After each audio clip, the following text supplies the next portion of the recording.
Hello there. Welcome to another episode of Don't Whistle at Night podcast.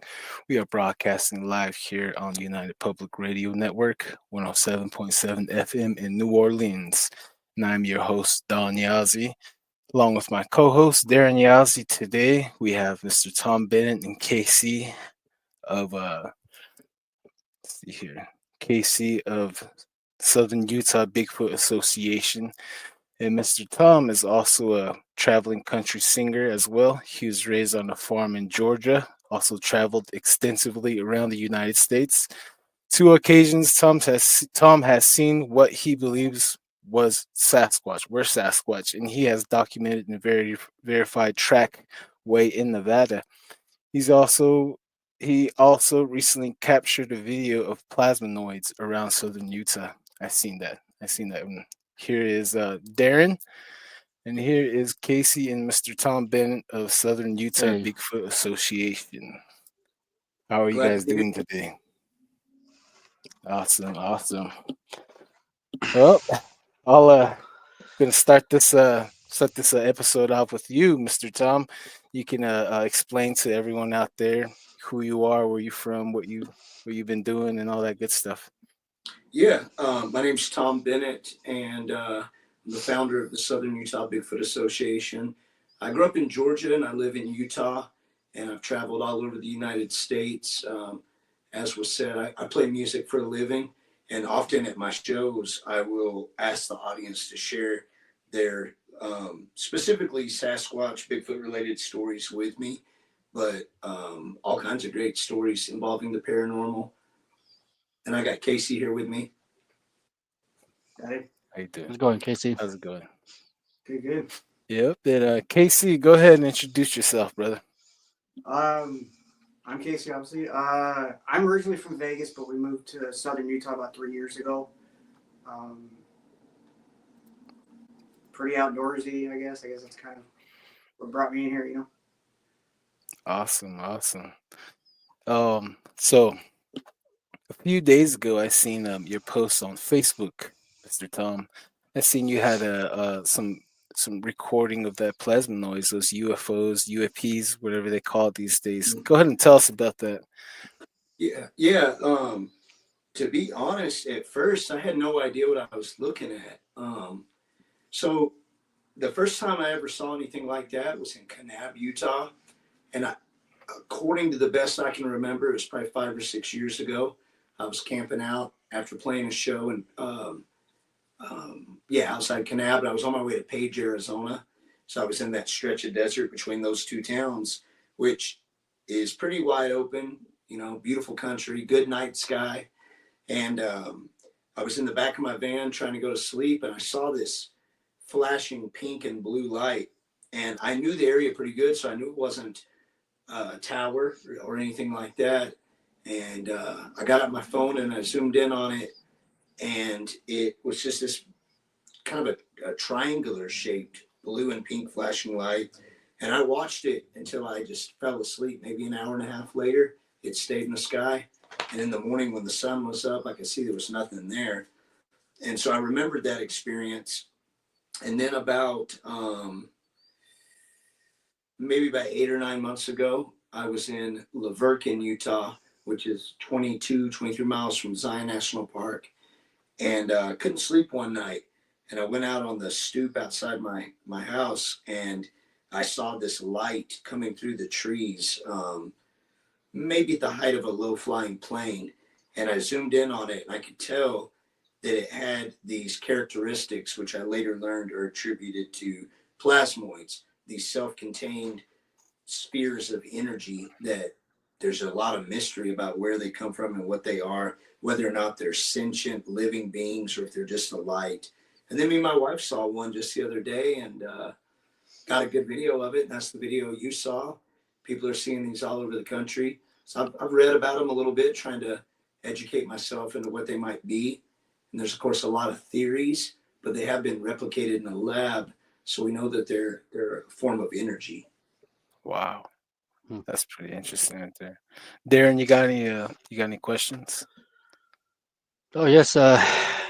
What How do these plasma sound? Do they sound like just a humming or a murmur? I've never heard any sound associated with them personally, Hmm. but I got a good close look at them. Matter of fact, Oh, okay. on this most recent night that I saw them, that I got on camera, there was another one that was stationary. Like they're often moving, and they're known for having kind of a, how would I put it? Weird Not quite pattern. erratic course, but they kind of bounce a little, Hmm. Yeah. But no noise that I heard. Did these orbs, did they pulsate or were it just one constant light? No, they, every time I've seen them, they tend to pulsate kind of rhythmically Oh, like okay. this, almost like a jellyfish swimming. And if you look at Hmm. them up close, they have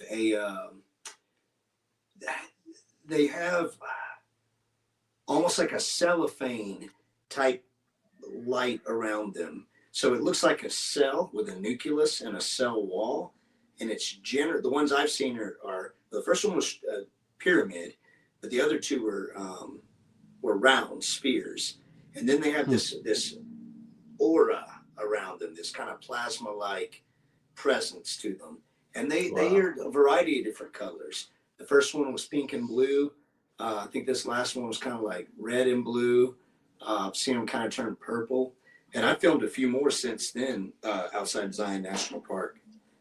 Do you think it's a hot spot around there? Because I've been hearing a Sasquatch hot spot there, even hauntings, and now these orb things, you know. So what do you There, think about that? there's some places that, of course, are very well known. Skinwalker Ranch is probably what, like 4 or 5 hours from here. Yeah, New Winters, yeah. Yeah, it's a little ways Hmm. off.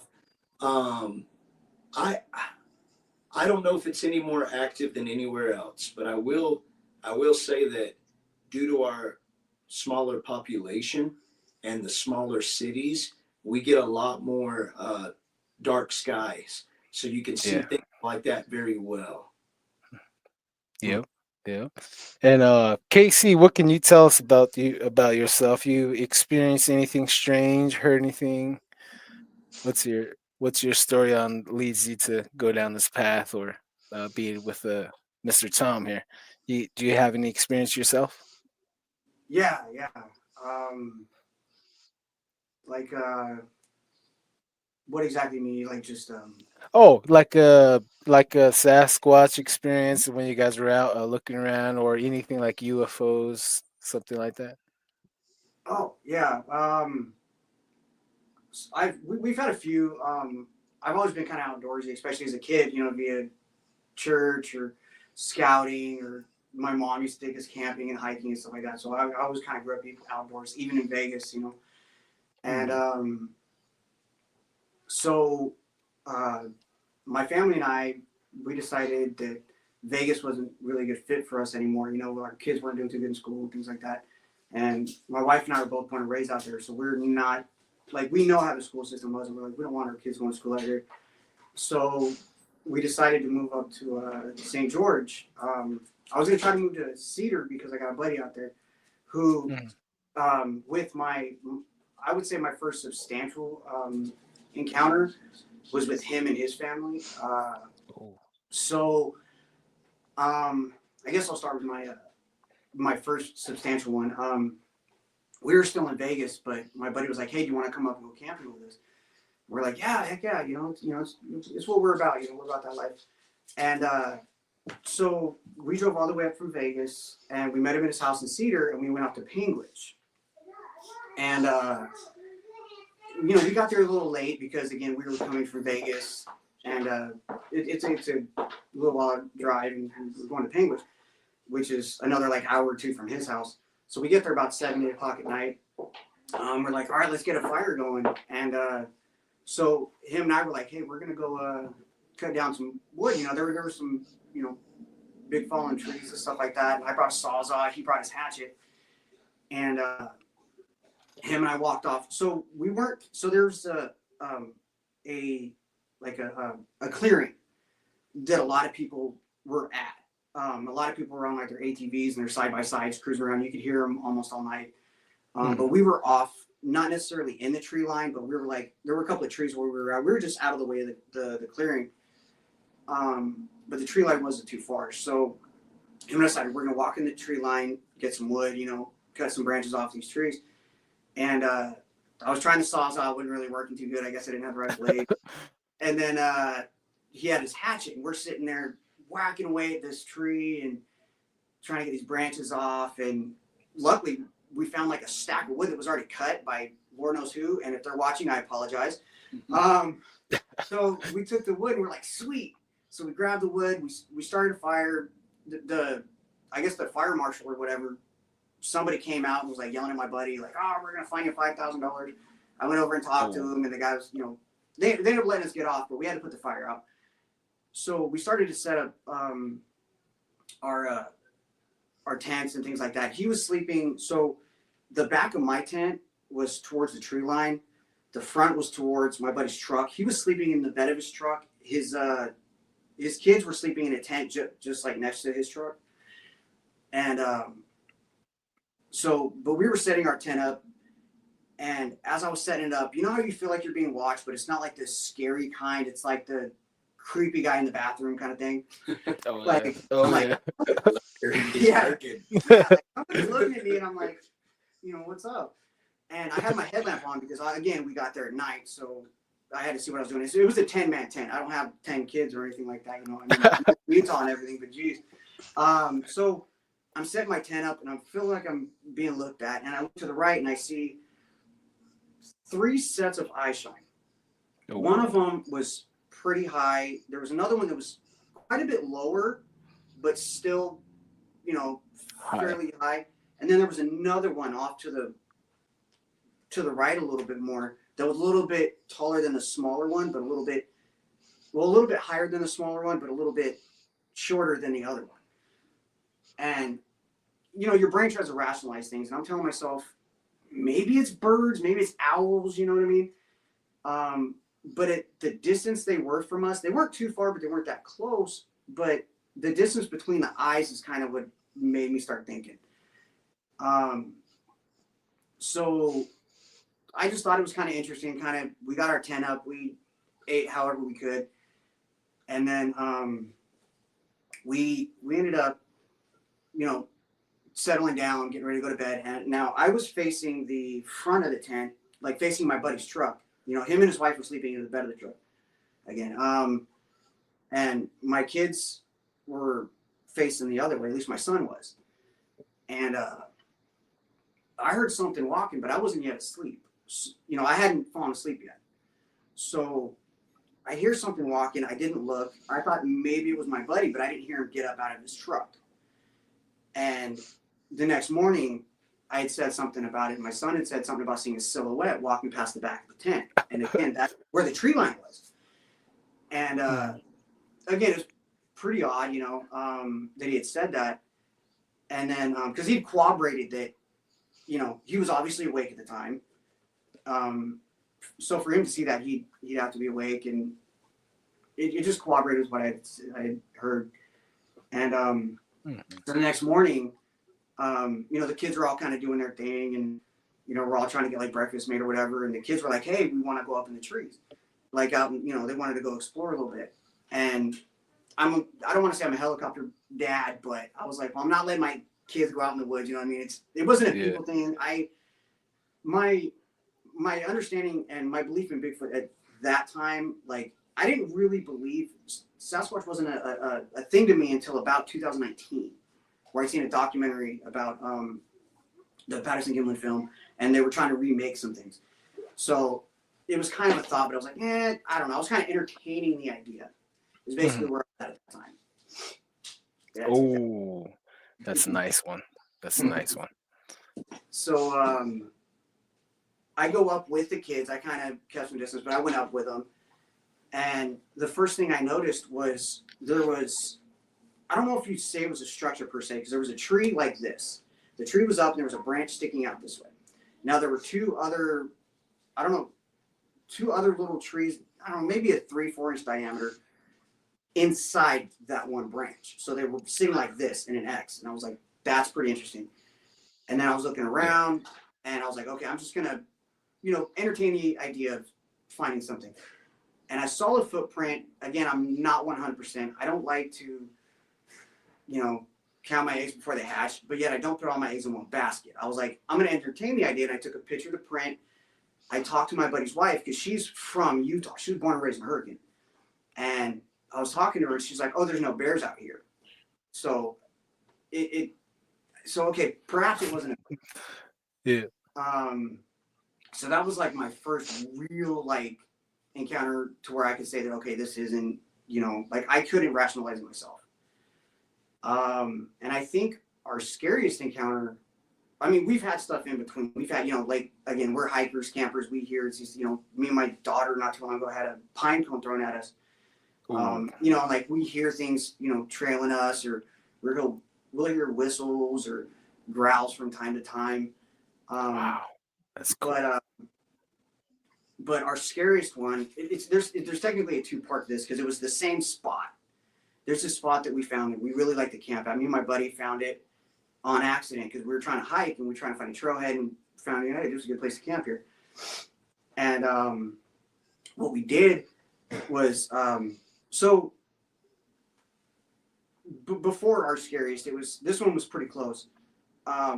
There's a spot next to where we normally camp, but it's off to the side a little bit. And we were walking around. I saw a coyote. I saw a deer. And then my buddy, he had his headlamp on or something. He saw something standing a little ways away from the where we were camped at.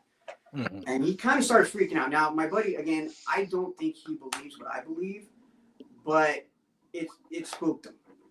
Yeah. He saw something. He saw eye shine, something standing at a distance, and he's like, what's that cartoon character with the guns? Yosemite Sam. Yosemite Sam. Yeah, he's kind of like Yosemite Sam. He's like, don't get me wrong, I carry when I hike. There's mountain lions, coyotes, things like that. Yeah. Sometimes they come out blasting. Yeah. So he goes into his camper, pulls out his AR because he's got a light on it, and he's shining at it. He's like, dude, this thing is moving funny. Now I couldn't see it because I had my headlamp on and I have astigmatism, so I had to put my glasses on. So I put my glasses on, but I had a glare from my headlamp. So I couldn't see what he was seeing. I could just hear what he was saying. He's like, it's standing there, and then it's moving like this. And he's like, and it's kind of walking towards us. And he took his safety off. Now I unsnapped. I had my hand on mine, but I didn't pull it. I didn't draw. And he's like, maybe it's a cow. I'm like, a cow's not going to walk towards us, say one. And two, there was a barbed wire fence kind of going through because there's a lot of free range out there. And I guess it's to keep the cows from going around. So that was pretty spooky. And then our most, the scariest one that I think we ever had was last time we camped in that spot, but we actually got the spot we wanted. And so we get there, we get set up, and I'm pulling stuff off the roof of my car because I had one of those little roof bags and stuff like that. And I was taking stuff off, handing it to my kids. They were handing it to my wife. And it was my buddy, the same one who had the AR. It was him, his daughter, his son, and then my family. I got a wife and 4 kids. So we're all, setting up to go camping and stuff like that. And I was on the back of my vehicle, and to the right of my vehicle, there's some trees, but there's also a little clearing right there. And then it goes up into I don't know if you say it's a mountain, it's pretty big. And then on the other side, it eventually goes up and there's a mountain up there. And then there's a creek. That's why we like to camp there. Anyway, I apologize. I'm rambling. But you're good. What's that? What's that? You said you're good. Good. Okay. You're good. Go ahead. Sorry. You're rolling. Go ahead. Okay. So I'm grabbing stuff from the back of my car, and my daughter was on the right side of my car, my oldest, with her back towards the clearing. And I don't know if she was getting something out of the passenger rear side door or something like that. And she comes over, freaked out, almost crying. She's like, Dad, something growled. And my buddy's daughter's kind of okay, come on. She kind of lies a lot, and my daughter, her used to be friends. I'm like, okay, maybe she's just trying to get attention or something, maybe she's picking up on her habits or something. And I'm like, Stop, whatever, we're fine. And she's like, no, Dad, I'm serious. I'm like, stop, just grab your stuff, put it in, okay? And then, so the way I have on my roof rack, there's like a bag. So I had it unzipped and I had to go to my passenger side where she heard it. So I'm up, like standing on the floorboard of my car, and I'm like climbing up trying to pull stuff out, and then I hear it. Uh-huh. I was like, whoa, like I got chills, and I was like, wait a minute. And I stopped and I went over and I told my wife, I'm like, hey dude, you know, our daughter wasn't kidding. She heard it.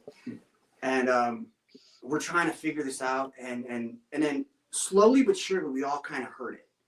Like it was in the bushes, like before the clearing. And yeah, you know, I had my flashlight, I couldn't see anything. Now there was for a little while there was a guy in a Ford F2 F350 maybe, decent lift on it, you know, mud tires and all this stuff like that. And he was at a spot around the corner from us, like there's like a bend or whatever, like a loop or whatever, and he was kind of on the other side. Yeah. And I was like, well, let me see if that guy's still here. So I start walking towards where that truck was to see if he was still there, and to my left, up in the trees, in the tree line, I heard it again.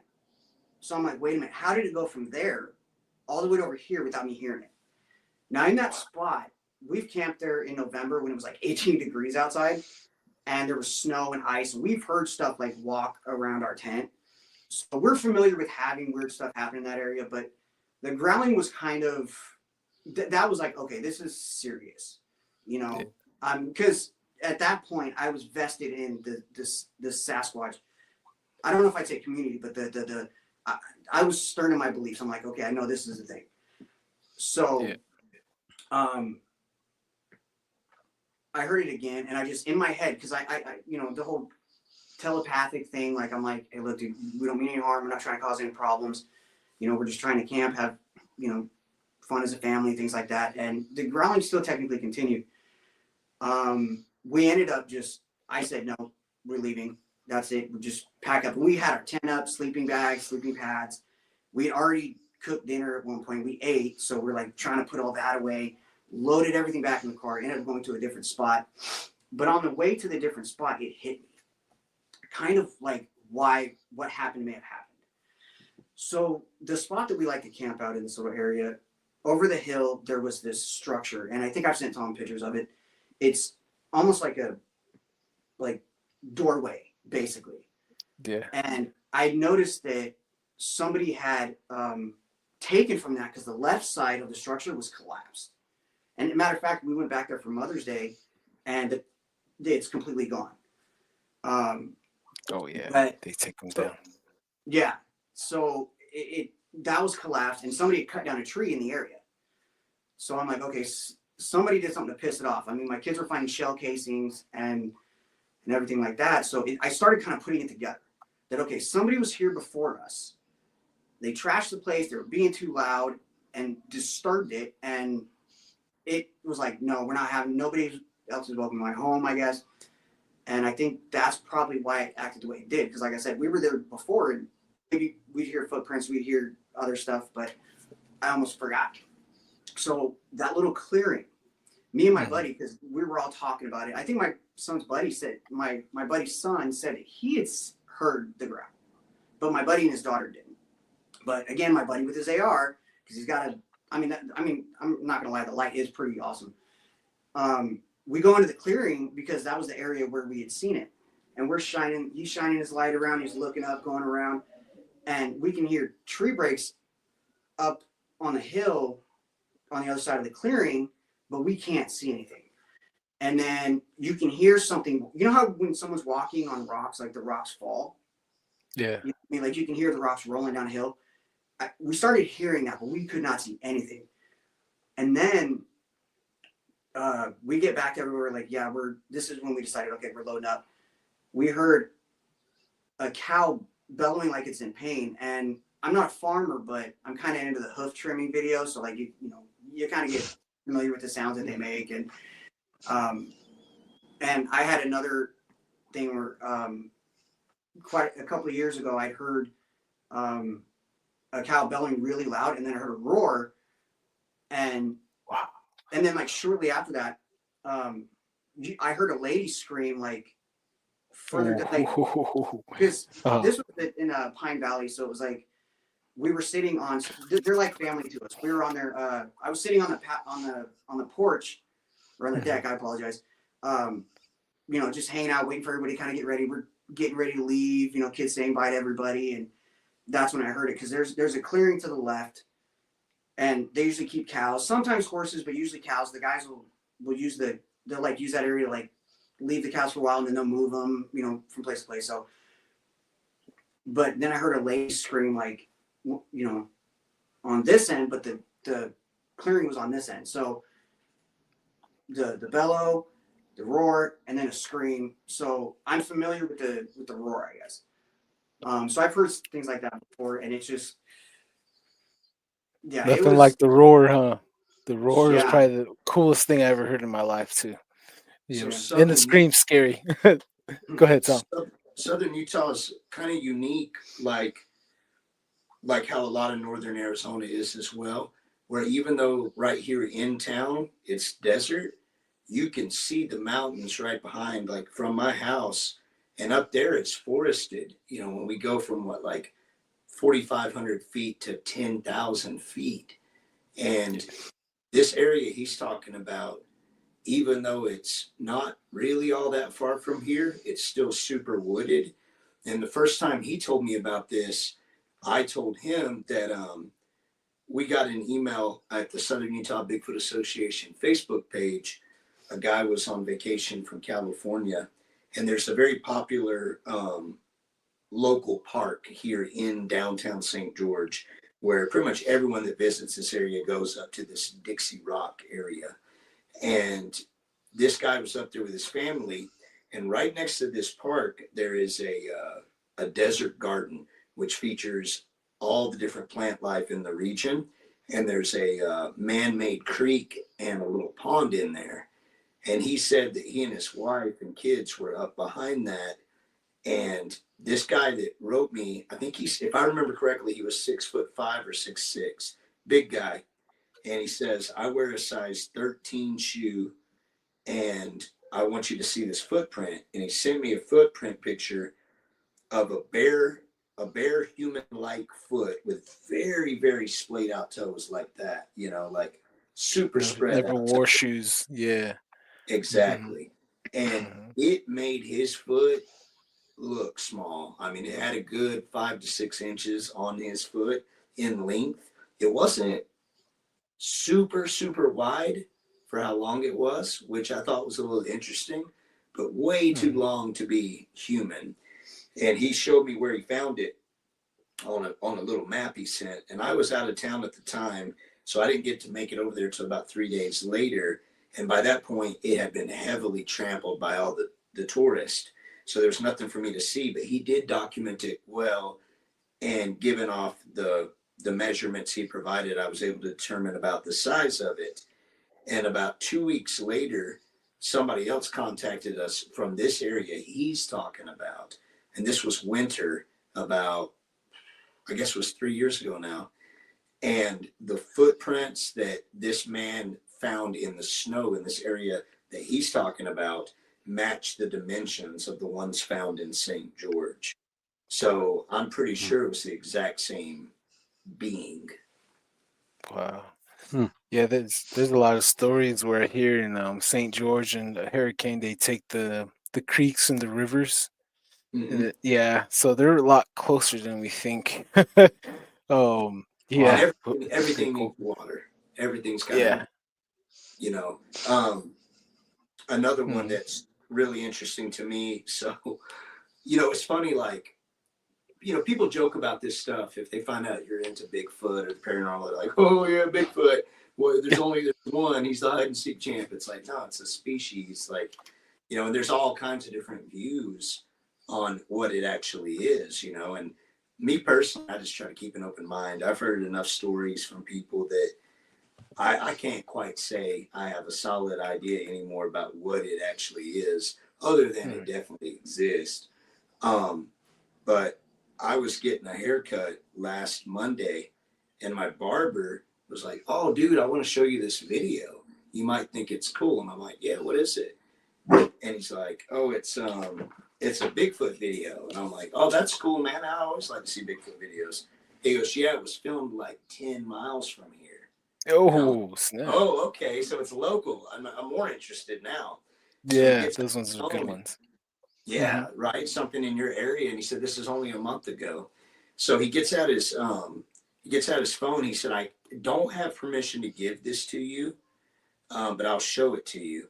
And then by the end of it, he gave it to me and told me I can't give it to anybody. So I showed it to people, but I can't like send it to anybody until I get the permission of the man who filmed it. So the backstory here is about a month ago, just up the road from here, we have a band of Paiute, the Shivwits. Shipwits. Yeah, that's a hot spot there. Go ahead.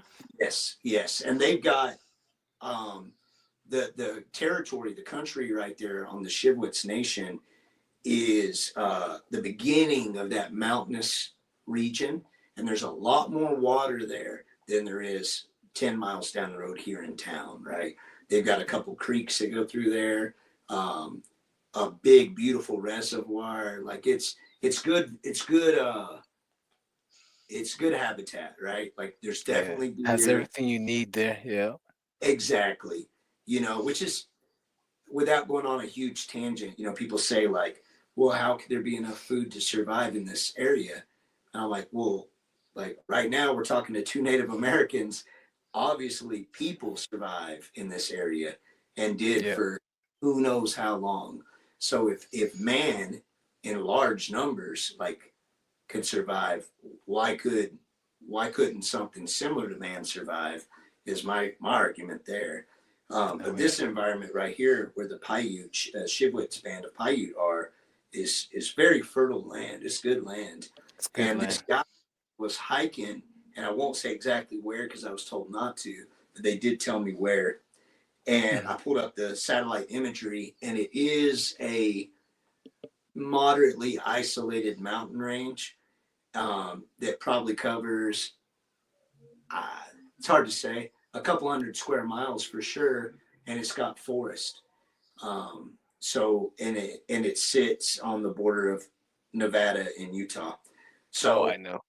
On Saturday I drove out there, and all I had was a rough description of the area, and of course the video that the guy had sent me, and I went up there looking for it, and we did not find anything squatchy at all. No tracks, no anything that I would associate with Bigfoot behavior. However, there were deer pellets everywhere. You couldn't take a step.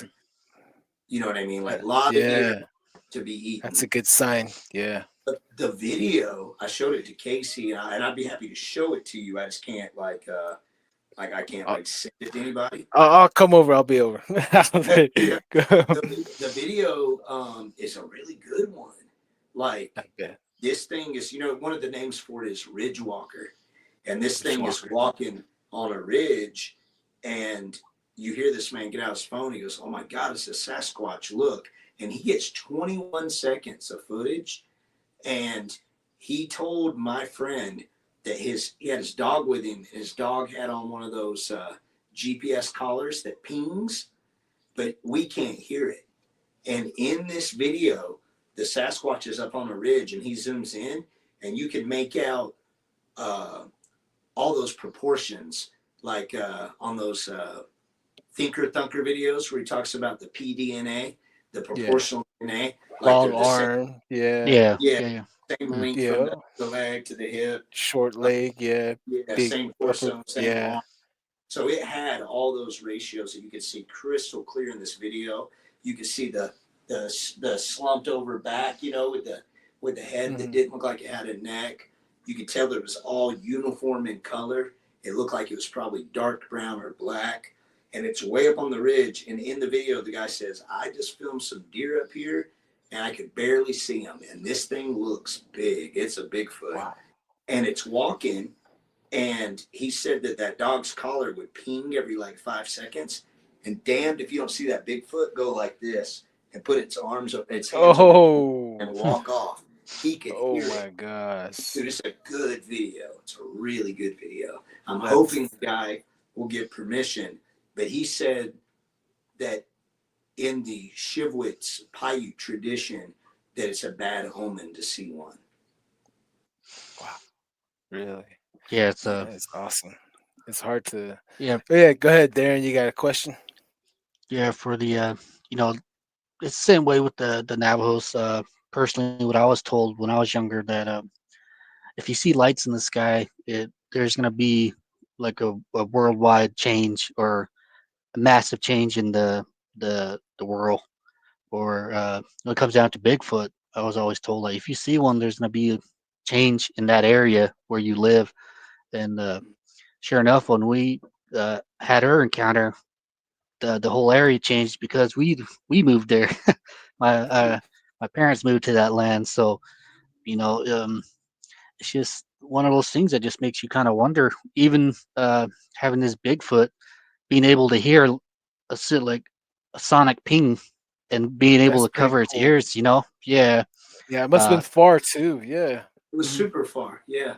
Wow. Yeah. yeah, and just saying that, like they're obviously if they can hear that far, they're letting you get that close to them. You know what I'm saying? And Uh, it Yeah. wasn't running so away. It was walking with purpose, but it wasn't. It wasn't in a serious hurry. This thing wasn't scared of yeah, him. Hmm. huh? Around if I can add to that, around that, I know that area you're talking about. Last year I was visiting that area around 11 to 1 o'clock to 2 in the morning, and I was out there whistling, and I caught that lady screaming bloody murder coming from that mountaintop. I think I know what mountain you're talking about because I Mm, heard a scream come close, like within miles, cutting distance, quick. And as it was getting closer, all the coyotes around me started screaming. And I was huh? with my son and my other teenager. I was just like, all right, let's go. It's getting kind of spooky right now. Yeah. Yeah. Huh. And then I The So also lady had a catches guy everything. that yeah, I had a guy that owns a store.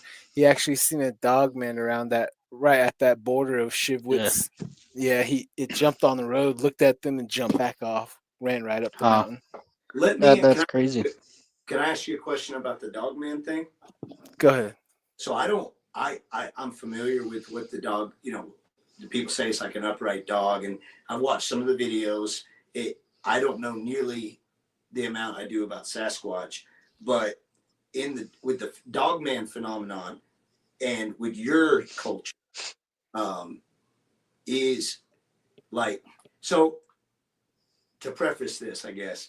So I was told that the way like popular culture portrays the skinwalker is totally not accurate at all. Like kind of like how people burn sage and that's not really like what you're supposed to be It's not doing. gonna It's do. not.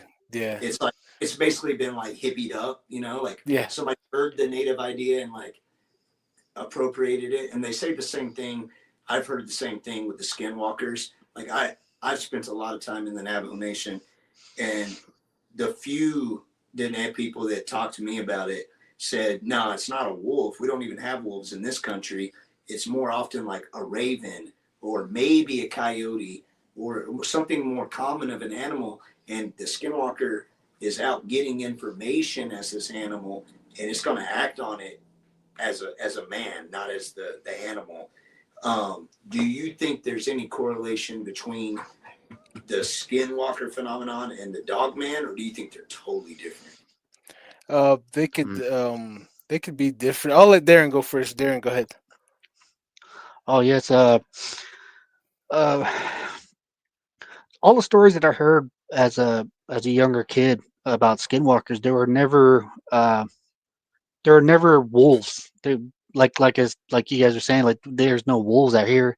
Even if there was wolves, Used to be you Mexican gray wolf. yeah, Yeah, uh, even if there was, you can be damn sure they're gonna get shot at first sight. Especially wearing livestock and their family. So personally, uh, when it comes down to this dog man, uh, I totally believe they're different. These are two separate entities because Mm-hmm. A couple of years ago, I managed to see one on the road in Farmington, New Mexico, Mm-hmm. and it was real. Like it didn't look uh, far fetched. No, it looked natural, almost organic, almost. Right. Like one would say, it didn't look like he was trying to manipulate another animal's structure. No, this was totally something totally different. Uh, so when it comes down to it, I totally believe they're Separate. two separate beings. Even with Yeah. the skinwalkers that I heard, they're mostly like livestock. They're either the cattle in the land, or a horse, even Yeah. birds, sheep. These are Owl. all the Maybe yeah, it's all owl. these are all the stories that I was told. I was never told about wolves. Them turning into wolves. So I it's kind of can. not to say too much. It's Yeah. kind of like I, almost not to be so hypocritical, but it's like yeah. almost whitewash when it comes down to the I could social media add. side. I could stir to the pot a little bit on that one from my side of the reservation. On our side, we actually know that there is a dogman type Bigfoot. There's multiple. There's over 20 Bigfoots. Is our tribe said. There's many different Sasquatches, and we also have a government insider. He said the government know there's more than 23 different types of Sasquatch species here that they know about. And how to tell them from the difference is, the one that looks like a wolf is usually 7 to 9 feet tall, and it doesn't speak to you. It screams whole times it's coming to you. That's where I noticed that the dogman type screams, and they'll come and take you. They'll come right towards you, and the Bigfoot will just be kind of avoiding you, go around, or he'll just walk right up to you. And then there's also the skinwalkers I seen. They had a coyote pelt, and half his body was a coyote, and he was 2 3 feet in the air. He had a Navajo blanket on, turquoise, and all the Navajo jewelry, white face paint, and some black lines. And this thing was crazy. He just went like that, like a lightning, gone. And there's also they can also make themselves tall, like 10 feet tall. But how you can tell if it's a dogman or not, because they'll have tall tale signs such as they'll have a pouch, like a little satchel with them. That's their tool bag. They can make themselves bigger, small, raven. They can make you small, put you in their bag and eat you, take you back to their cave. So they'll also speak Navajo, because every Mm-hmm. skinwalker must know how to speak fluent Navajo so they can chant and curse in Navajo. So that's how Okay. you open doors, is the language. So that's how I can tell from my area, because we've seen Sasquatch, dogmen, and skinwalkers. On different nights we go spotlighting a lot. So I have a question about Go ahead. the squawker. So I heard that if you call it by its true name, you can kill it, or it dies or something, or You would have to know their identity, right. their full name, and you would go to one area to another, and you tell who that person is, spread it like wildfire. So this so and so, the skinwalker, cursing, living off their own family. They have this layer here, because every skinwalker has their own secret layer where they Okay. do their things. And they, if not a layer, they'll open the portal on a rock, like a rock wall. They'll just open the portal there. It's crazy. I can't explain it to you. You just Sure. go through it. Just or the Yeah. spirit realm of things. Mm. Yeah, it's all chanting that frequency, the vibration, just echo, echo, and then boom, they'll just place a curse on you and your whole family. But they won't mess around with you've seen this kid on YouTube saying skinwalker, skinwalker. I'm like, hey, they're not gonna bother you. They have other things they got to do. They're gonna go over Sure. the hill, place some curses at that church, go over here to that pastor. That's their enemies, the church. Everyone who's involved with that's their opponent. So yeah, we'll be walking at night and we'll see them running by a light. They'll just look at you and keep going. That's. Mm. But yeah, Oh, you So have any? I heard that. Oh, Go I ahead. heard that they can also be like, I don't know if I'd say summoned to go after somebody. Like, I don't know if it's proposition or whatever. Like, if somebody's like, hey, Yeah, I don't like this person or whatever. Because I heard a yeah, story about this native guy was dating this native girl, and I guess he went to his aunt's house or something like that, or like helping on a family farm or something. And I guess, you know, there was something that happened, something that tried getting into the cabin or something like that, or the farm or whatever it was. And he had talked to his aunt about it because she wasn't there at the time that he got there. And then I guess his aunt said, "Oh, I know what it is. It's somebody has something of yours, and they summoned it to come after you or whatever." And he was walking around and he found a little vial or something with, I don't know if it was his pen or something of his, that, and it was wrapped in like some sort of hair or something like that. So Oh man. can people do that? Is that a thing, or is that just another Yeah. misnomer? Yeah. Yeah. Anybody. Say you and I, we go to public school together, and you guys, like, you and your buddies, you guys all bully me, and I go back home to the reservation. I tell my grandpa that's a shaman, and he doesn't like it, and he'll turn into a owl or whatever, what have you, and go and find you and collect information on you and your family, and he'll go and collect either pieces of your hair or part of your clothing, Mm. and then he'll take it back to his lair and he'll start cursing you. Mm. Yeah, like a lot of those curses, you'll wake up in the astral realm where your hair is, where your property is. You'll hear the chants, and you'll see sometimes, like, some of us, we get our hair cut, and then our eyes open on that hair. We see a cave and a lady with their hair covering, and they're Mm. cursing us. It's really ugly, ugly stuff. It's Yes. real. It's Yeah. horrible Scary. shit. Oh, sorry. Yeah. It's horrible stuff. I Yeah. heard there was a process to like cleanse of that or something like that. I mean, obviously there were something needs to be made or whatever, and then certain blessings upon the person who's being Well, attacked, or yeah. one is There's a lot. Yeah, there's a lot of ceremonies for days that go on 13 days. There'd be ceremony for this. Say like you and I, we go over and we go fight and kill some enemy tribesmen or whatever enemies. We would come back. We can't go home right away. We have to stay away from our families for 13 days. For the PTSD, so the life we took won't go back home and hurt our family in our home unit. You know what I Like the mean? purification time. Yeah, so like a lot of times we would have cedar ash on you, and then we would put it Yeah. across the forehead.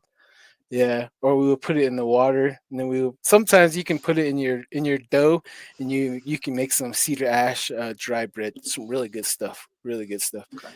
But yeah, we would use cedar ash, and then there's also a little you fight fire with fire. There's a little curse that I swore to never say again. So you would grab the ash and you would chant to it, and then you would put the ash on your thumbprint. And you would flick it, and that ash would leave your thumb and turn into an arrowhead and fly to that skinwalker, and you would hear it connect to his gut, and you hear that person go, ah! Oh, you hear them run away. They'll leave you alone. That ash turns into like a missile heat seeker. It'll get to that person, no matter what shape they'll take, no matter how horrible. That thing will get them. But you gotta pray for yourself. It all depends on yourself how much fear you have and how much fear you don't have. Fight or Right. flight goes down to that. But adrenaline, it's all the same thing with Sasquatch. The adrenaline rush. There's nothing like it. Yeah, I remember the one experience I had in Utah where I actually saw something. Like I found Ooh. a tuft of hair before that couldn't be identified. I've had interviews with Dr. Jeff Meldrum and been to people's labs and seen all their scientific research. But as far as actually experiencing something firsthand, I was on my way to play a show. God, it must have been about 5 years ago now.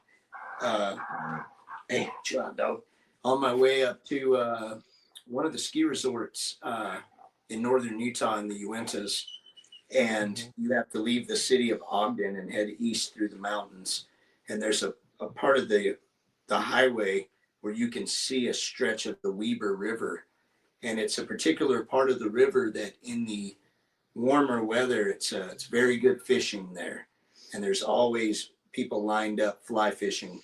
But this particular day was it was a hard snowfall, and there weren't many people on the road, and there was no one fishing.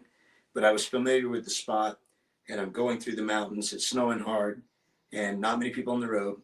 And I looked down, and in that popular fishing spot, there was a large man, all in black, standing in the river, and he had his legs kind of, well, you can't see my legs, but he had his legs like braced against the water. You know what I mean, like this, Yeah.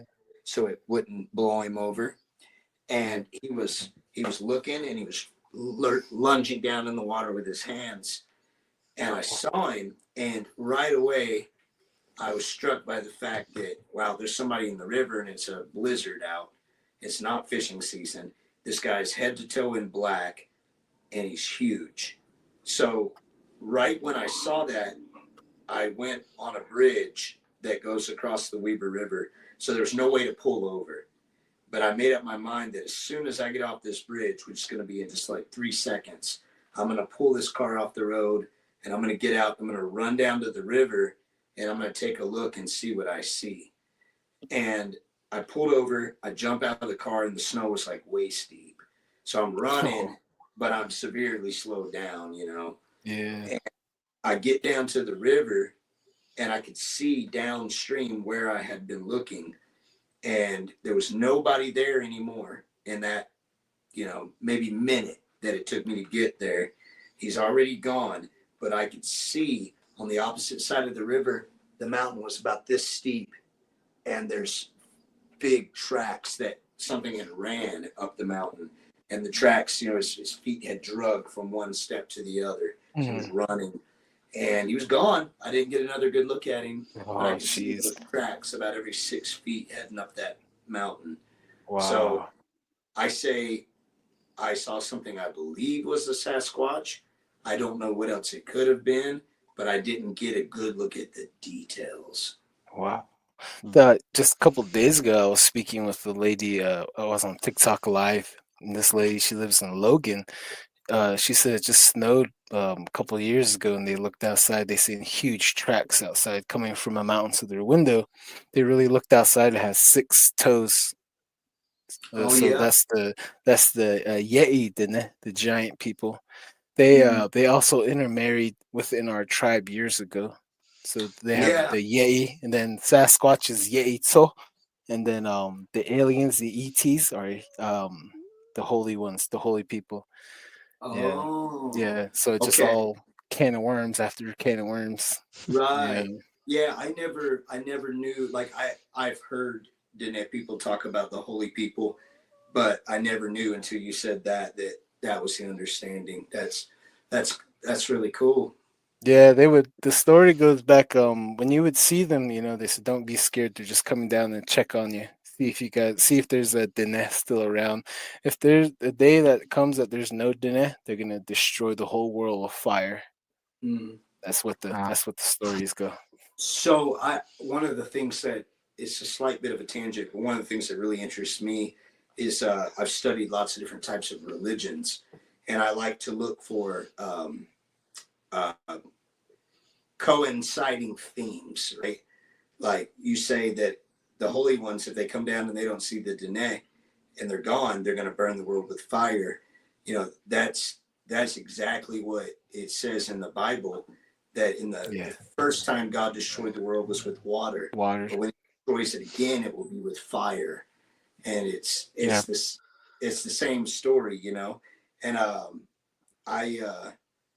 when I saw this thing the other night, or, you know, it's been a little over a week ago now, 2 weeks ago, my wife was sitting there with me, and we both noticed that it happened while we were having a spiritual discussion. And the time that I saw about 8 months ago or so, when I saw, it was longer than that actually, probably closer to over a year ago, when I saw one in Laverkin, and I couldn't sleep that night. I had gone outside and was listening to a spiritual podcast. And I remember I was kind of just coming into a place where I was starting to reconnect with my own spiritual ways. And I remember saying, like, you know, if I'm on the right path, you know, give me some kind of way of knowing. and then this light came out of the sky. And when we saw the one the other night when my wife was with me, I looked at it for a minute, and some people have said, and again, I don't know. I know I saw something, but some people say that when you zoom in on them, that some of them look like, from the book of Ezekiel, a series of wheels spinning on each other, and that they're a vehicle for angels. That's one idea. So being that I don't know, I figured I might as well test it. So, in the Mormon tradition, with the priesthood, you raise your arm to the square. And I spoke to it, and I said, by the authority of the priesthood and in the name of the Lord Jesus Christ, if you are an angel, come down and show yourself. And if you're not, and you're evil, depart. And it didn't rapidly depart, nor did it come to me. It just continued on its way. I didn't have the impression that it was evil, but I think it would be presumptuous to say that it was an angel. But it was definitely something. Something that very full of mystery, that's for sure. Mysterious world we live in. Listen, guys, No doubt about it. You got to keep an open mind. Yeah, definitely. No doubt. Listen, guys, I'm gonna bring us in. We're getting towards the end of our show. Tom, Casey, it's been a pleasure. It's been an honor. Thank you guys for your time. Your time is very valuable, and it's well spent here with us. Thank you. It's been fun. Darren, great job. All right, and thanks for having you guys have a thank you. You have a good night. Oh yeah, yes sir. Sorry about that. All right, Darren. You have a good one. All right. Yep. All right, guys, have a good one too. Yep. Thank you for tuning into Don't Whistle at Night podcast. We have been broadcasting live here on the United Public Radio Network, 107.7 FM in beautiful New Orleans. You guys have a great night. Thank you. What's up? What's up? Great job, guys. Heck yeah. That was fun. Oh man, definitely. I was about to say, hey, we're gonna have to do a part 2. Yeah, man. Always interesting. We're still trying to stay in tune with what all might be going on around here. So if I get permission to share that video, I'll let you know. And if we continue to experience stuff, we'll fill you in on that too. Heck yeah. I also joined you ever heard of that scam? Sasquatch community action. Yeah. There's another. They are a new group out in Hurricane. Another group of guys. Yeah, so they go up to Zion Collab, and they have a lot of evidence as well, and they also got a night vision picture of Sasquatch. I guess they said he makes his way from Collab all the way down to the Grand Canyon, and he makes his way to Navajo Nation. Yeah. So I was like, I knew it because like from Navajo Mountain, he goes to the Grand Canyon. I'm like, he has to go to Kanab and St. George. He has to. And sure enough, I went around Kanab. I found my tracks. How I find my tracks, I find the game trails. And then like within 100 to 300 yards, you'll see them. Boom. They'll just come and join the party. Like, there he is. Yeah. If you, I'm gonna look that up right now. You said Southern. Sorry, what was it called? Scam. I'm on their group on Facebook. I can forward you their group cool. and join. Yeah, we can all join forces. Sasquatch Community Action. Yeah, monitoring. Yep. That's so cool. Yes, sir. So we can all just join forces. It's gonna have to take more people, all of us, more eyes to get this mystery solved. Man.